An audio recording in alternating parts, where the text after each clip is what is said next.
Today I'm going to react to Trump and Zelensky's meeting. Love Trump or hate Trump? He is a guy to be known to make deals. I guess it's the Art of the Deal Global Edition. Well,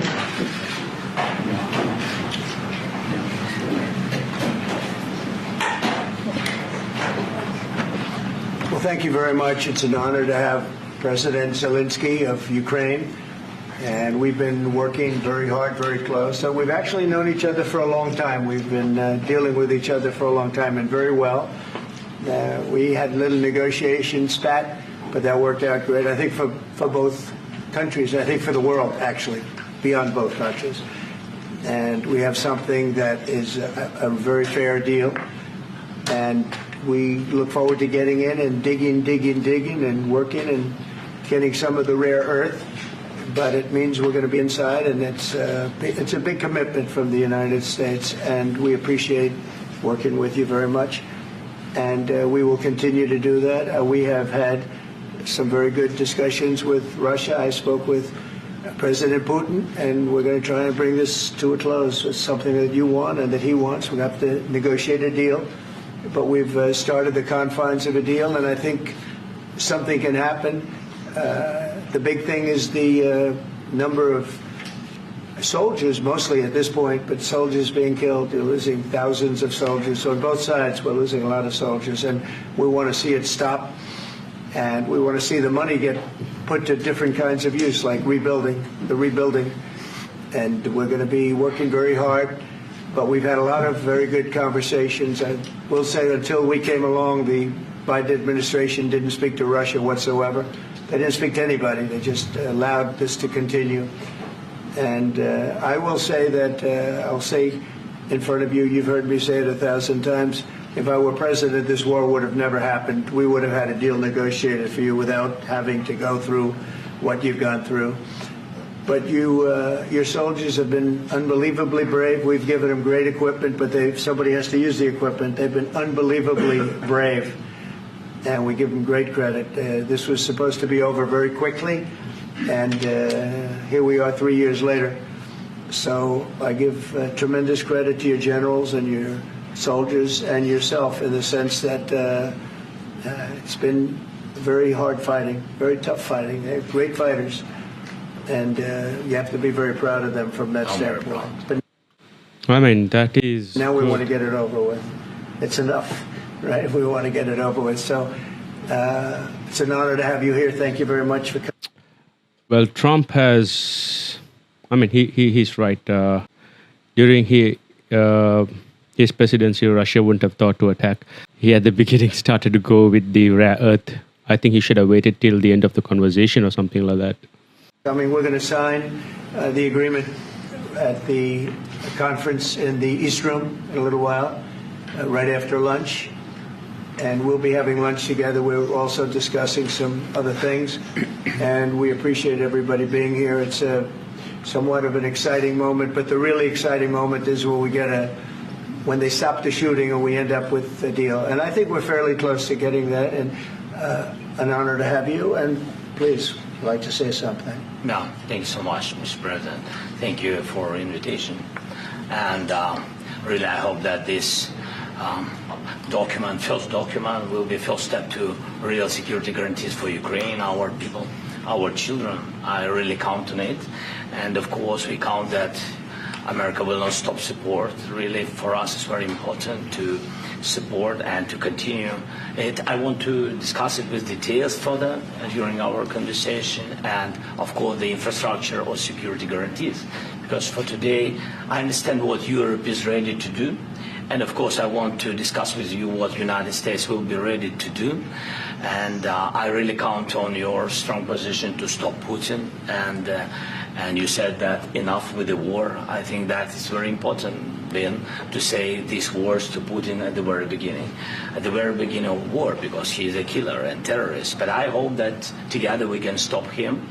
But for us, it's very important to save our country, our values, our freedom, and democracy, and of course, no compromises with the killer about our territories. But it will be later.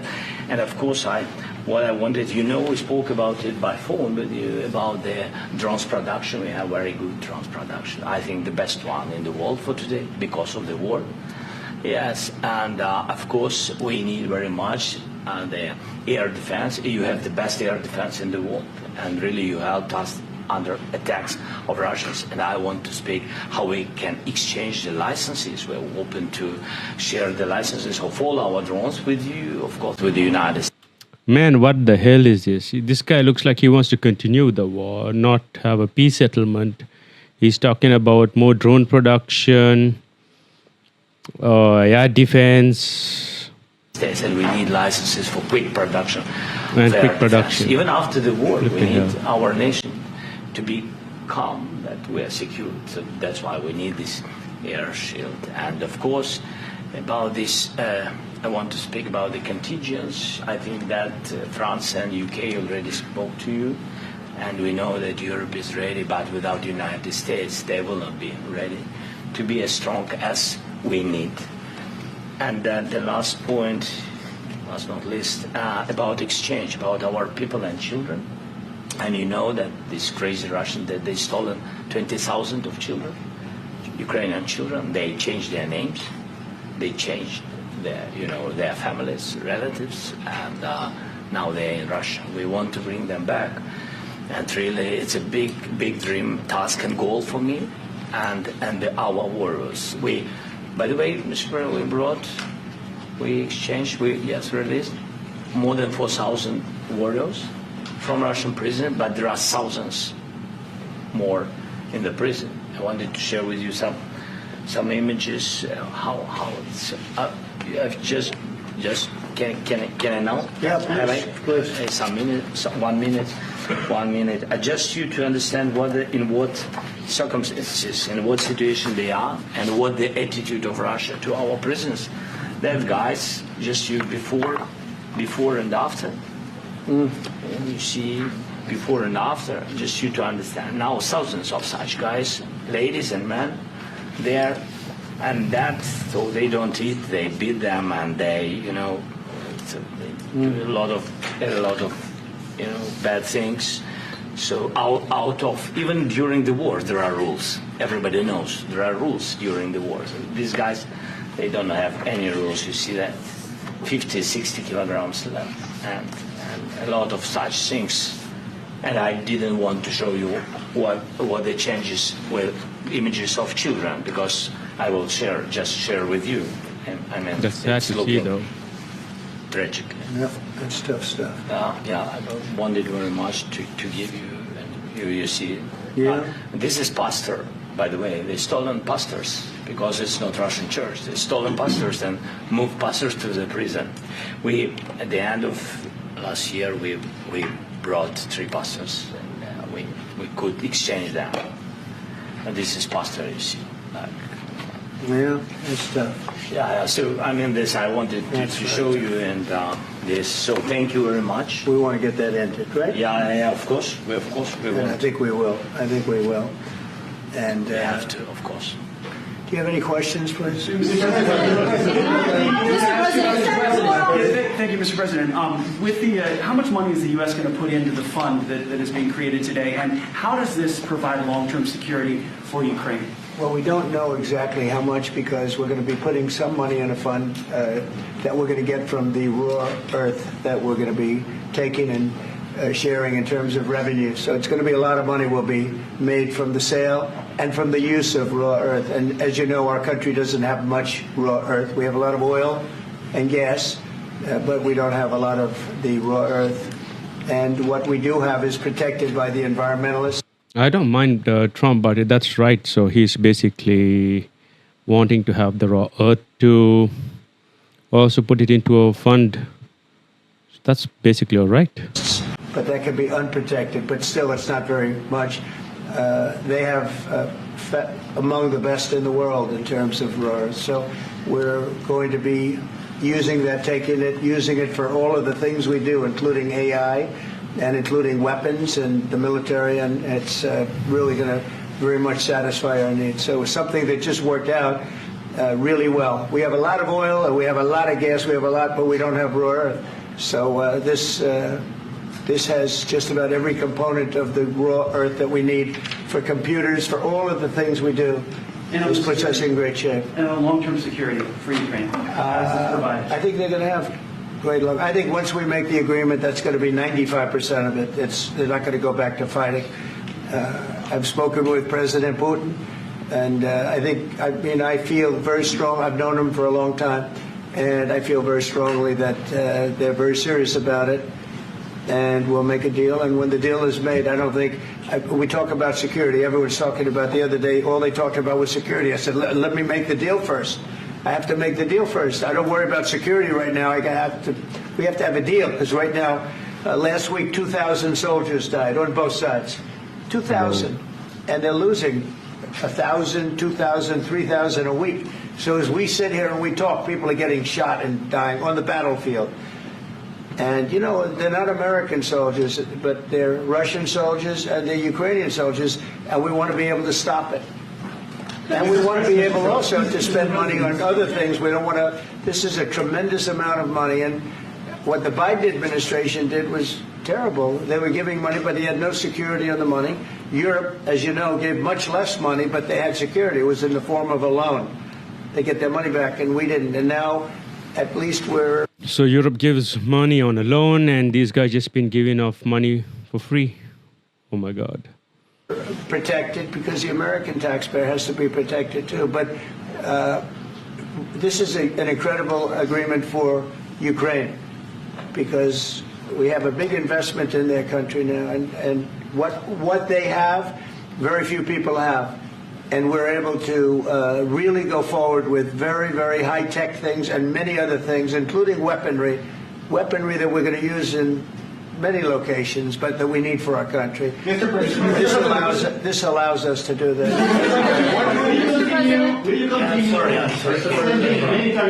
Yes, go ahead, please.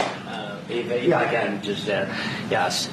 In the document, there is one of the very important points. If we speak about business and investment, we never had LNG terminals in Ukraine. This document will open. I mean, the next document, but anyway, here we see in the framework, we see really goodwill for this. LNG terminals for us is very important, and I think for security of European continent. We have the biggest storage, gas storage. We have the biggest in Europe. Yes, yes, and we can use it.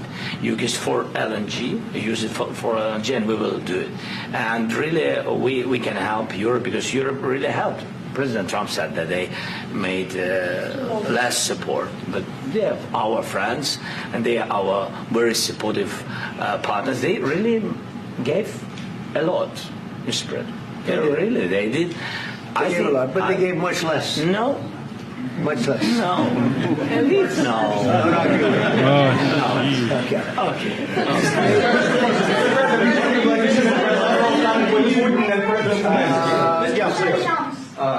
Mr. President Trump, you have repeatedly called the deal with Ukraine as a historical one. And as a president of the United States, you make historical decisions in other Come on, Zelensky, you got to be grateful. issues which affect America and other world. So what place in the world history do you want to take? And do you associate yourself with any famous historical figures? Yeah, I'd say George Washington, Abraham Lincoln. I would say I'm far superior to George Washington and Abraham Lincoln. Now, you know I'm only kidding, right? Because when I say that, the fake news is going to go wild. They're going to say he considers himself to be better than Washington. But you never know. No, this guy's a marketing genius. I don't compare myself to anybody. I'm here to do a job.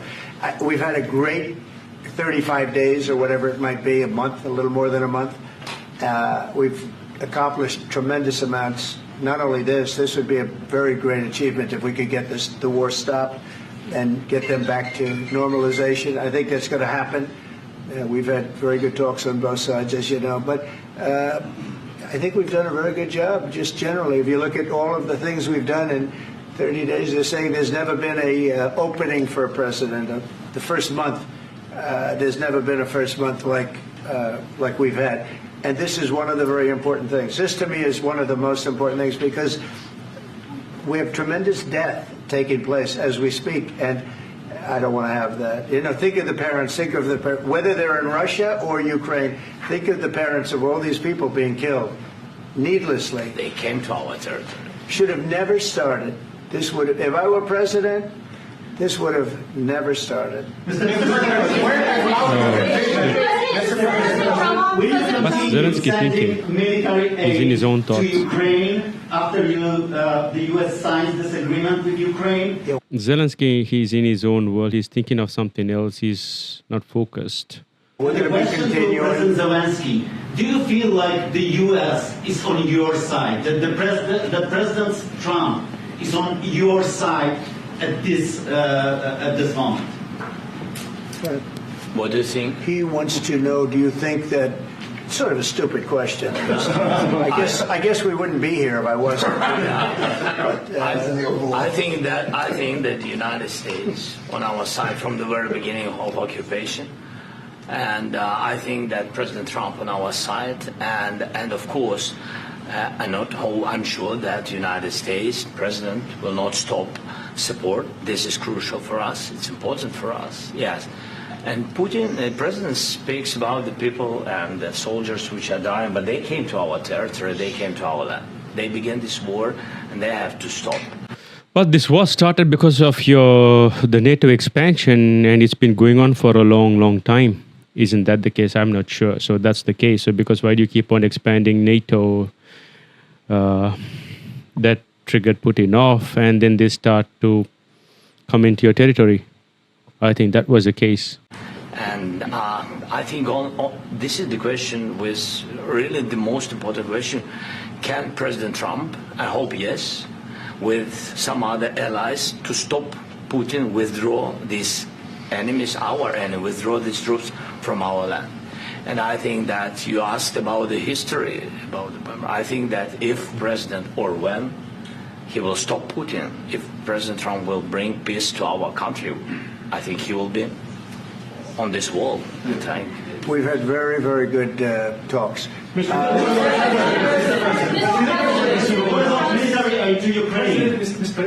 Zelensky just said that there will be no compromises with Vladimir Putin. I just wanted to ask both of you. Firstly, are there compromises that you think that President Zelensky is going to have to make? And President Zelensky, is there anything that you might be thinking that you may be able to offer or bring to the table, for example, elections? Thank you. I think you're going to have to always make compromises. You can't do any deals without compromises. So certainly he's going to have to make some compromises, but hopefully they won't be as big as some people think you're going to have to make. That's all. That's all we can do. I'm here as an arbitrator, as a mediator to a certain extent between two parties that have been very hostile, to put it mildly. They've been very hostile. There's been a vicious war. There's been a vicious war. It's a very level battlefield, and those bullets go out, and as I've said many times, we were talking about it with Pete, many times the only thing stopping those bullets is a human body. And in the case we're talking about, generally young human bodies are stopping a lot of bullets. It's dead level. That's why it's great farmland. It's great land. It's great farmland, but there's very little protection against the bullets that are being, and other things that are being shot. So all I can do is see if I can get everybody at the table and get an agreement. I think we're going to end up with an agreement. Otherwise, I wouldn't probably be even here today. Mr. President, I've got two questions for you. You think ultimately your legacy will be the peacemaker and not the president that led this country into another war and ended foreign wars? And I've got a question. I hope it will. I hope I'm going to be remembered as a peacemaker. This would be a great thing if we could do this. I'm doing this to save lives more than anything else. Second is to save a lot of money, but I consider that to be far less important. So I hope I'm going to thank you, Brian, for that question. It was a nice question. I hope I'll be known and recognized as a peacemaker. This would be a great thing to solve. This is a very dangerous situation. This could lead to a third world war. He's right. It can lead to a third world war. He's trying to minimize the expenditure, which has kept on going for a long time. And, in order to resolve that, he has to do what he has got to do. This was headed in the wrong direction. If this election were lost. And we didn't win this election, and we won it by a lot. That was a mandate. We won every swing state. We won the popular vote by millions and millions of votes. We won everything. The districts, you look at the areas of red, take a look at a map. This was a big mandate, and this was one of the things I said, we're going to get this thing settled. If we didn't win, I think this could have very well ended up in a third world war, and that would not have been a good situation. What was your second question? And my second question for President Zelensky: why don't you wear a suit?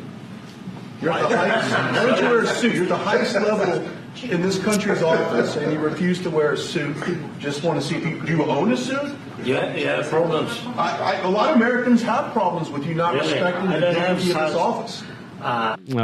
Suits quite important in such occasions, but you got to give the guy some credit. He's been through a rough time, Zelensky. So he's defending his country. He has a lot on his mind. He's facing a lot of people are dying there. So I will wear a costume after this war will finish. Okay. Yes, maybe one. Maybe something like yours. sir. Yes. That'd be great. Maybe something better. I don't know. Yeah. We will see. Maybe something cheaper than Thank you. Thank you. President Trump. Thank you, President Trump. You said yesterday that you have. Are you going to send more arms to Ukraine in case there's no peace? Yeah, we're going to have arms to Ukraine. Yeah, sure.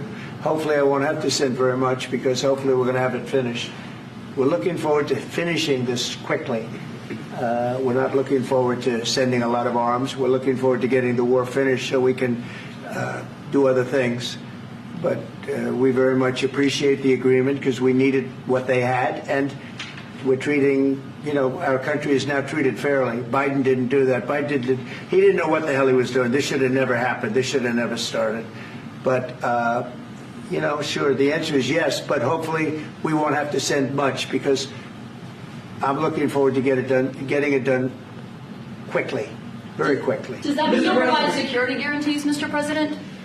I don't want to talk about security yet, because I want to get the deal done. You fall into the same trap like everybody else. A million times you say it over and over. I want to get the deal done. Security is so easy. That's about 2% of the problem. I'm not worried about security. I'm worried about getting the deal done. The security is the easy part. Security is very nice. Everybody stopped shooting. And now will Europe put people there? I know France is going to. I know the UK is going to. I know other countries are going to, and they happen to be right next door. We haven't committed, but we could conceivably. We have security in a different form. We'll have workers there digging, taking the raw earth so that we can create a lot of great product in this country. So in that sense, you have something, but we haven't determined that yet. I will say, in speaking to France and in speaking to, and they were here, as you know, last week and just the other day, they have committed to a lot of security. I don't think you're going to need much security. I think once this deal gets done, it's over. Russia's not going to want to go back, and nobody's going to want to go back. When this deal ends, I really believe this deal is going to be over. Please go ahead. Go ahead. Thank you so Mr. President, thank you. You had President Macron and Keir Starmer at the White House this past week, both of whom praised your courage and conviction to lead the pathway towards peace. Yes. Part of that involved, though, re-engaging Russia in diplomatic relations, something that previous leaders lacked the conviction to do so. What gave you the moral courage and conviction to step forward and lead that? Well, I love this guy. Who are you with? One American News, sir. Well, that's why I like him. One American News does a great job. I like the question. I think it's a very good question. It's a pathway to peace. It's a pathway to getting something solved. And I feel that as the head of this country, I have an obligation to do that. Plus, we're very much involved. We got involved. It's too bad we got involved, because there should have been no involvement, because there should have been no war. And there shouldn't have been October 7th. That would have never happened. As you know, Iran was broke. They had no money to give to Hezbollah. They had no money to give to Hamas. They were stone cold broke. And then under Biden, they became rich as hell. They went from no money to $300 billion in a period of 4 years. And they gave a lot of that money away, and you see what happened. And that's a real mess also that we hope to be able to solve. But no, I appreciate your question very much. It's just I feel I have an obligation to try and do something to stop the death. If I can answer. Yes, if I can answer. Sorry. Please. Please. And I do like your clothing, though. Yeah, really? Even though I think he's a great guy, by the way. But I don't know if you two like each other. But you know what? I think he's dressed. I like this guy. I think he's dressed beautiful. So I have more serious things than answer on such questions. I will answer on more serious questions if I can. Yeah. So please, about security guarantees. And about just ceasefire. We can't just speak about ceasefire and speak and speak. It will not work. Just ceasefire will never work because I'm like a president. I have this experience, and not only me. Ukraine before my presidency, from the 2014, Putin broken 25 times.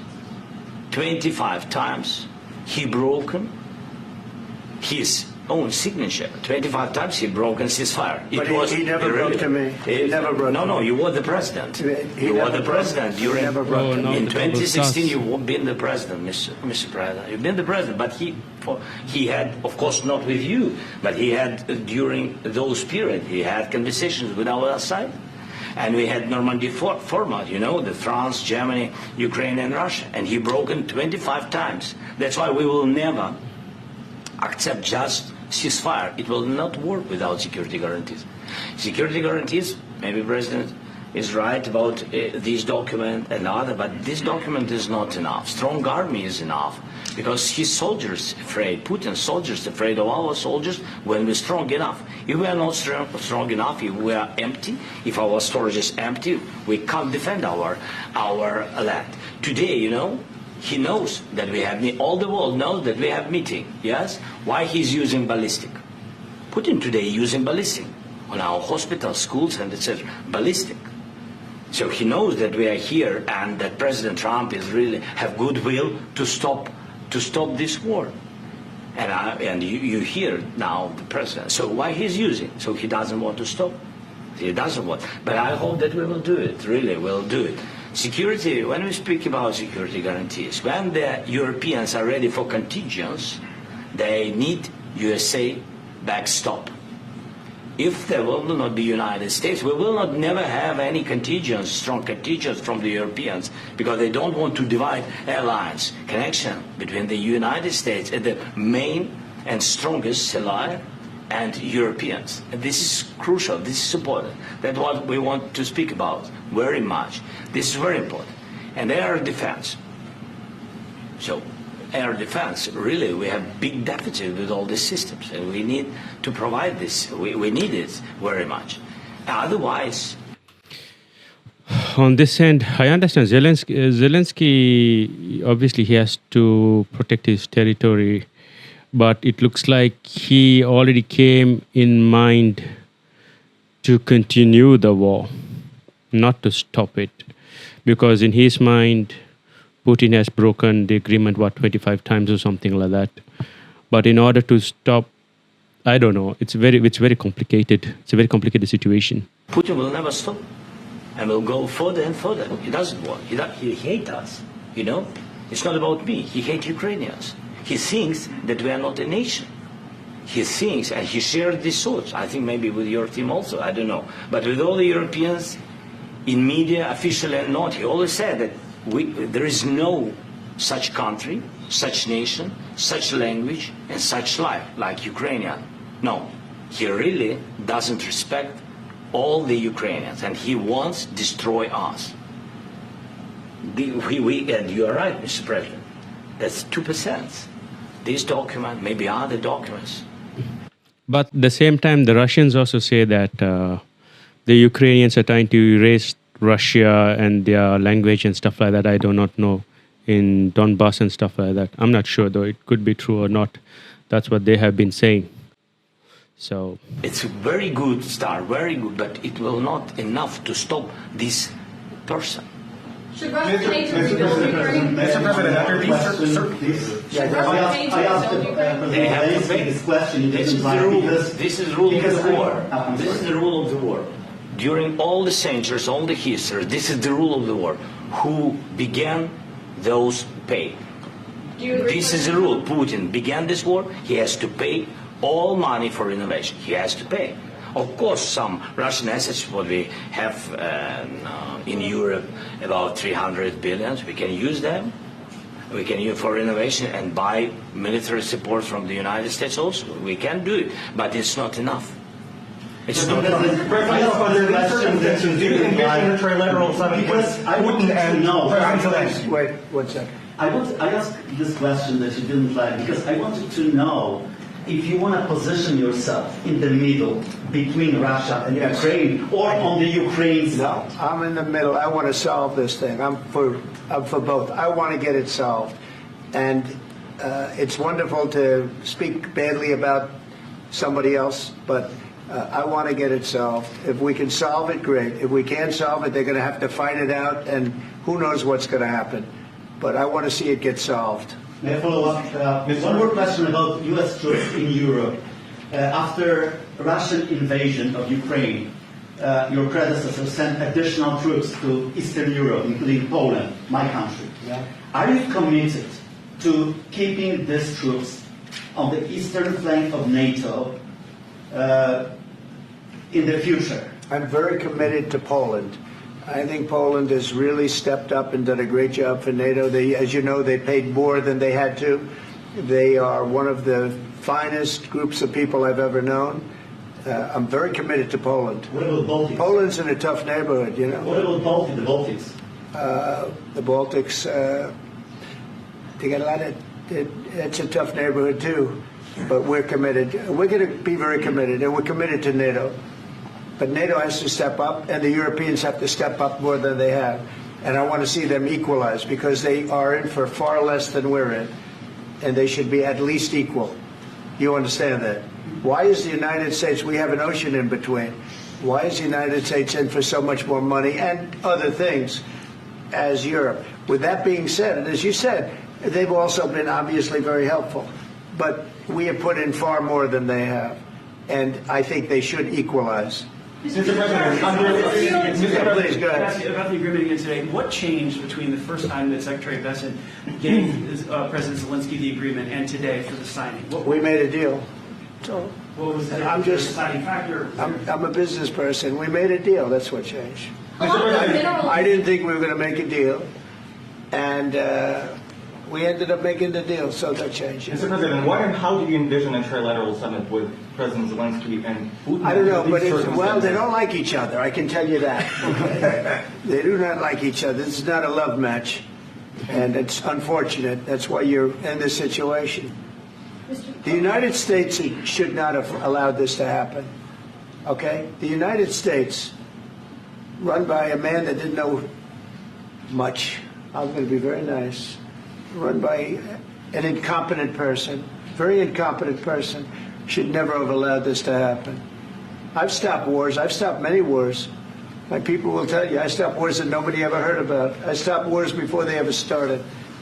You can look at some of, I could give you a lot of nations that would tell you right now they were probably going to war. I could tell you right now there's a nation thinking about going to war on something that nobody in this room has ever even heard about.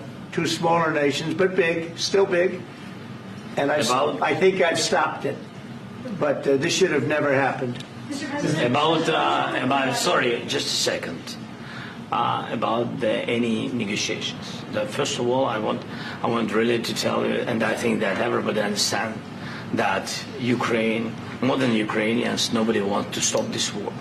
But at the future, any negotiations, it's understandable that two sides of the war, not Russia and the United States, because this is not the war between Russia and the United States. This is war of Russia against Ukraine and Ukrainian people. So these two sides will be at the anyway will be at the negotiation table. Then of course United States, like the strongest partner of the Ukraine, and of course Europe.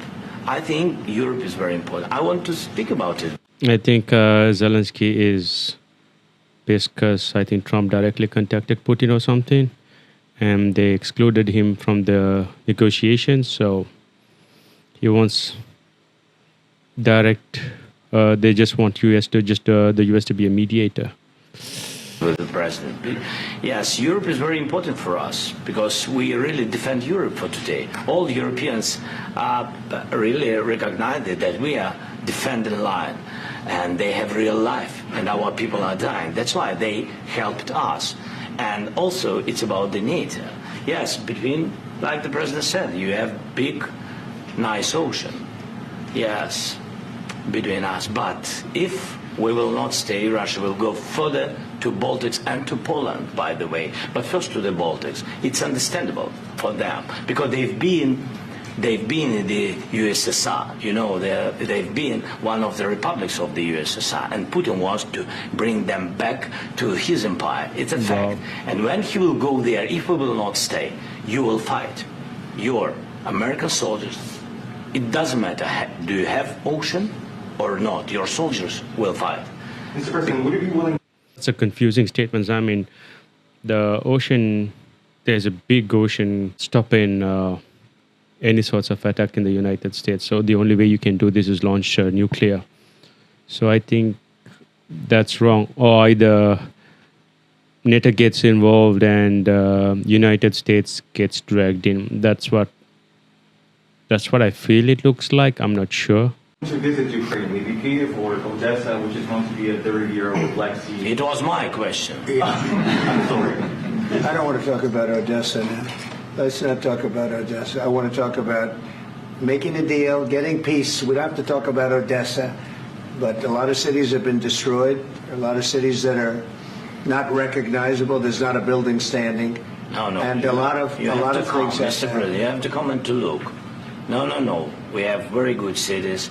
Yes, a lot of things have been destroyed, but mostly cities alive, and people work, and children go to school. Sometimes it's very difficult. Sometimes closer to front line, children have to go to underground schools or online, but we live.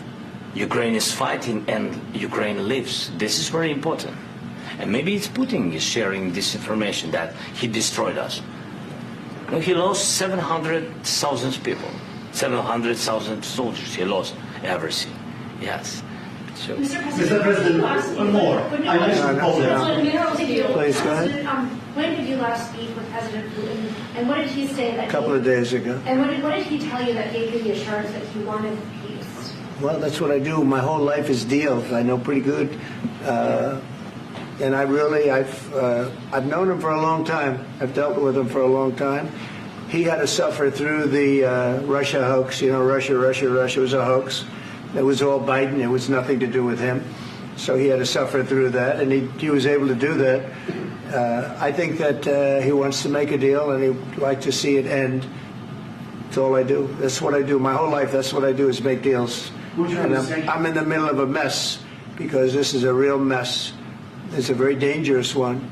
If this doesn't get solved now, it's not going to get solved for a long time. So I hope we're going to get it solved. In the back, please. Thank you, Mr. President. Prime Minister Starmer claimed repeatedly that his government believes in free speech and was not engaged in censorship. But his country's government arrests people for memes and thought crimes, and even more worrisome is pressuring American companies to censor Americans on his behalf.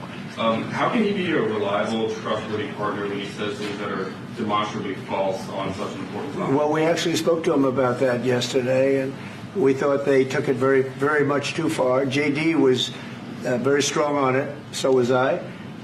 So was Marco, and we've been speaking to him about it. Marco, would you like to say something about that? Yeah, we have concerns, obviously, with the conduct of those, particularly as it impacts Americans. And there's real concern that American speech, which is online, could fall into the hands of British or any country's jurisdiction. And so this is a point the Vice President made at Munich, and I think it's a very compelling one, that what unites us with Europe, as much as anything else, is these shared values, and one of them being free speech. And so if Americans are threatened by it, we're going to need to take action in that regard. Mr. President. It's actually a very important question. We spoke about this in detail with the Prime Minister, the Foreign Secretary, and others at lunch yesterday. And I know that Secretary of Commerce Lutnick followed up in private meetings last night. This is really important. We believe Americans have the right to speak their mind, even if we in this room disagree with them. They have the right to speak their mind in the public square, which is often online these days. And we're going to defend that right as it pertains to American companies and American citizens vigorously if we have to. I do think that under the President's leadership, we're going to find common ground with our friends in the UK on this question, but it remains to be seen. The principle that will guide us is we believe in free speech in this country and we'll fight for it for American citizens. Mr. President, on the deal, is there any other oil and gas component to the deal? Is it all critical? A little bit. We'll see. On LNG? But we're not really Kingdom is looking for getting that a so lesson on much. We free get a lot. speech. We have more than anybody in the world, by far. So no, we're not talking about it too much, but a little bit. I think it affects also, but for the most part, no. And sir, is there any agreement from Ukraine to purchase U.S. LNG as part of the deal, or is that on the table at all? No, we don't need that. Mr. President, I just wanted to ask you about, you just mentioned that you'd spoken to Vladimir Putin a couple of days ago. Just to be clear, that's a new call, not the one that you... I've spoken to him on numerous occasions. Okay. And how was the latest call? What did you discuss? How did it go? Are you serious with that question? I am. I'd love to know. It went well. I think we're going to have a deal. On the minerals deal, Mr. President, some of those minerals are in the east of Ukraine, not far from the front lines and in areas that Russia has occupied. Will you direct President Putin to withdraw his forces from those areas if there's U.S. interest? Well, we'll take a look at the time. We have a lot of area. It's a very big area we're talking about, so we'll take a look. I'll study that and I'll see. And who would protect those minerals if they are U.S. interests? Would that be Ukrainian forces? They'll be protected. The agreement will protect them. U.S. The forces? agreement, yeah, we're signing an agreement. Right, but what if Russia tries to invade or there's Russian aggression in those spots? I just told you I don't think that's going to happen. And if that were going to happen, I wouldn't make a deal. If I thought that was going to happen, I wouldn't make a deal. Some people may wonder why. You ought to focus on CNN on survival, not asking me these ridiculous questions. Focus on surviving, because CNN's got such low ratings. I don't think they're going to survive. Let's go. Please, I already mentioned Poland. Poland was under Russian control for decades after the Second World War. When I was a kid, I looked at the United States not only as a most powerful country, richest country in the world, the country that has great music, great movies, great muscle cars, but also as a force for good. And now I'm talking with my friends in Poland, and they are worried that you align yourself too much with Putin. What's your message for them? Well, if I didn't align myself with both of them, you'd never have a deal. That's right. You won't have a deal. You want me to say really terrible things about Putin and then say, "Hi, Vladimir, how are we doing on the deal?" That doesn't work that way. I'm not aligned with Putin. I'm not aligned with anybody. I'm aligned with the United States of America. And for the good of the world, I'm aligned with the world. And I want to get this thing over with. You see the hatred he's got for Putin. It's very tough for me to make a deal with that kind of hate. He's got tremendous hatred. And I understand that, but I can tell you the other side isn't exactly in love with, him either. So it's not a question of alignment. I'm aligned with the world. I want to get the thing set. I'm aligned with Europe. I want to see if we can get this thing done. You want me to be tough? I could be tougher than any human being you've ever seen. I'd be so tough. But you're never going to get a deal that way. So that's the way it goes. All right, one more question. Hey, I want to respond to this. So look, for 4 years in the United States of America, we had a president who stood up at press conferences and talked tough about Vladimir Putin, and then Putin invaded Ukraine and destroyed a significant chunk of the country. The path to peace and the path to prosperity is maybe engaging in diplomacy. We tried the pathway of Joe Biden of thumping our chest and pretending that the President of the United States' words mattered more than the President of the United States' actions. What makes America a good country is America engaging in diplomacy. That's what President Trump is doing. Can I ask you? Sure. Yeah? Yeah. Okay. So he occupied our big parts of Ukraine, part of East and Crimea. So he occupied it on 2014. So during a lot of years, so I'm not speaking about just Biden, but those time was Obama, then President Obama, then President Trump, then President Biden, now President Trump, and God bless, now President Trump will stop him. But during 2014, nobody stopped him. He just occupied and took. He killed people. You know what the contact line? 2015. 2014. 2014 and 2014. 2014. Yeah. So I was not here. Yeah, but that's exactly right. Yes, but during 2014 till 2022, the situation the same. The people have been dying on the contact line. Nobody stopped him. You know that we had conversations with him, a lot of conversations, my bilateral conversation, and we signed with him, me, like a new president. In 2019, I signed with him the deal. I signed with him, Macron and Merkel, we signed ceasefire. Ceasefire. All of them told me that he will never go. We signed him with gas contract. Gas contract. Yes, but after that, he broken this ceasefire. He killed our people and he didn't exchange prisoners. We signed the exchange of prisoners, but he didn't. Whoa, I didn't know they gave a gas contract in exchange for this. That's pretty amazing. Do it. What kind of diplomacy, JD, you are speaking about? What do you mean? I'm talking about the kind of diplomacy that's going to end the destruction of your country. Yes, but if you Mr. President, with respect, I think it's disrespectful for you to come into the Oval Office and try to litigate this in front of the American media. Right now, you guys are going around and forcing conscripts to the front lines because you have manpower problems. You should be thanking the President for trying to bring it into this conflict. Have you ever been to Ukraine that you say what problems we have? I have been to. Count once. I've actually watched and seen the stories, and I know what happens is you bring them on a propaganda tour, Mr. President. Do you disagree that you've had problems bringing people into your military? And do you think that it's respectful to come to the Oval Office of the United States of America and attack the administration that is trying to prevent the destruction of your country? A lot of questions. Let's start from the beginning. Sure. First of all, during the war, everybody has problems. Even you, but you have nice ocean and don't feel now, but you will feel it in the future. God bless. You don't know that. God bless. God bless. You will not have war. Don't tell us what we're going to feel. We're trying to solve a problem. Don't tell us what we're going to feel. I'm not telling you. Because I'm you're in no position to take. That's bad, man. Zelensky should have been cool. If you're trying to get aid and help from the American people, you got to play it cool, man. Don't threaten them with future threats and stuff, all that nonsense. That's exactly what you're doing. You're in no position to dictate what we're going to feel. We're going to feel very good. You will feel influence. We're going to feel very good and very strong. You will feel influence. You're right now not in a very good position. You've allowed yourself to be in a very bad position, and he happens to be right about it. From the very beginning of the war. You're not in a good position. You don't have the cards right now. With us, you start having cards. Right now, you don't. You're playing cards. You're playing cards. You're gambling with the lives of millions of people. You're gambling with World War III. You're gambling with. Yeah, he's right. You're gambling with World War III. If those guys start nuking, that's it. The end of the world. World War III.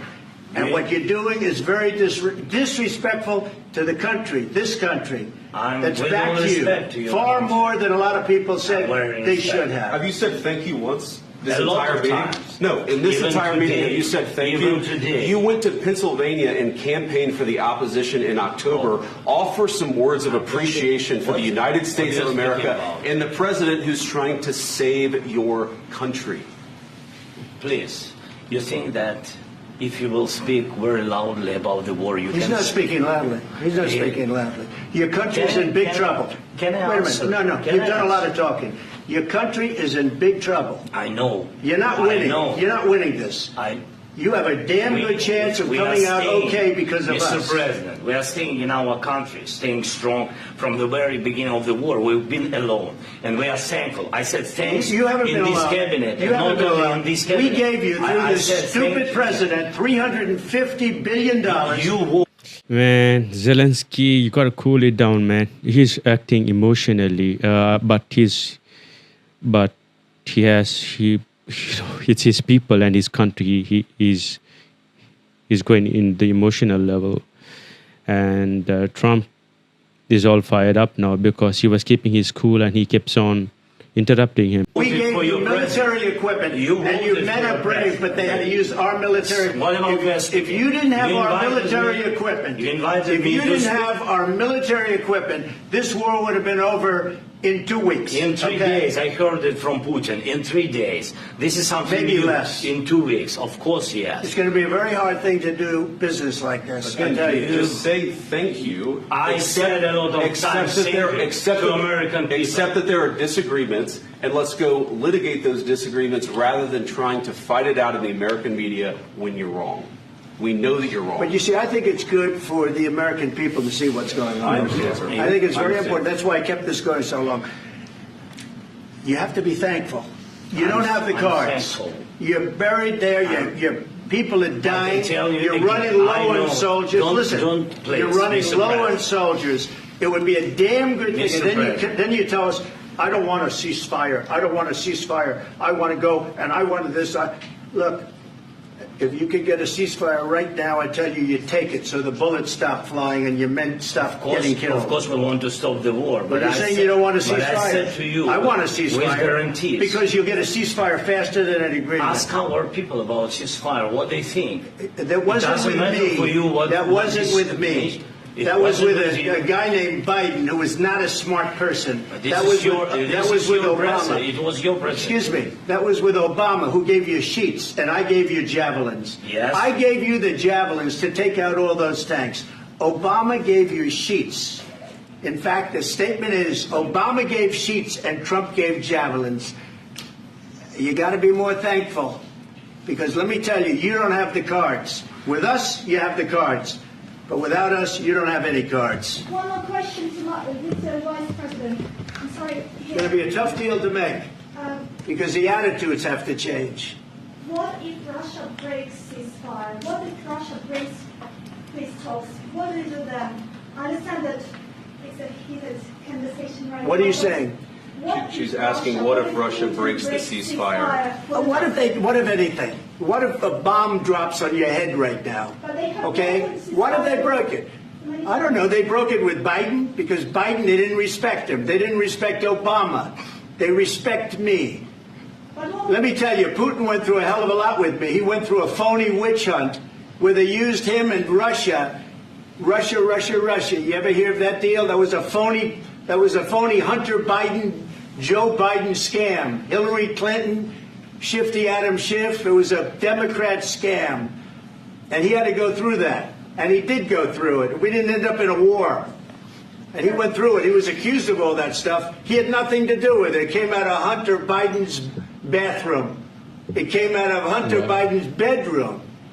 It was disgusting. And then they said, oh, the laptop from hell was made by Russia. The 51 agents. The whole thing was a scam. And he had to put up with that. He was being accused of all that stuff. All I can say is this. He might have broken deals with Obama and Bush, and he might have broken them with Biden. He did, maybe. Maybe he didn't. I don't know what happened. But he didn't break them with me. He wants to make a deal. I don't know if you can make a deal. The problem is I've empowered you to be a tough guy. And I don't think you'd be a tough guy without the United States. And your people are very brave. But you're either going to make a deal or we're out. And if we're out, you'll fight it out. I don't think it's going to be pretty, but you'll fight it out. But you don't have the cards. But once we sign that deal, you're in a much better position. But you're not acting at all thankful. And that's not a nice thing. I'll be honest, that's not a nice thing. All right, I think we've seen enough. What do you think? This is going to be great television, I will say that. All right. We'll see what we can do about putting it together. Thanks. Man, that is so messed up. Like, I don't know. It seems like the Russians hate the Ukrainians from the start, and the Ukrainians don't like the Russians. The Americans want their money back, which they've been spending. But then the Russians started this because of the NATO expansion. this is a pretty messed up scene, and I really don't know what's going to happen. And he's right. If they do set the troops in, and Russia responds with nuclear, that's going to be another problem. There are a lot of lives going to be lost. This is seriously going to lead to World War III. And on top of that, the whole world is going to suffer as a consequence. And I do not know why Europe wants to push in and go into an all-out war. End of the day, I think they could definitely make a peace deal, but I don't think that I can't say, because it's actually confusing to me, because you want to control Russia as well. At the same time, Russia wants to, Europe also has to be under control too, because they keep expanding like that and getting in Russia's way. Obviously, it's another threat to Russia. And then again, the other side, if you look at it, Russia showing power and flexing it also makes Europe feel uncomfortable. So all these games happening on the top level and innocent people are dying. I think I have to agree with Trump. Like, you have to have a peace deal, and in that case, if there is compensation to be given, I mean, with Zelensky, with having Trump in hand, I mean, they can negotiate better, have a better hand, rather than have no hand at all. So I think Zelensky acted emotionally, and he should have been cool. Yeah, so that's my take on it. Hope you guys like my reaction.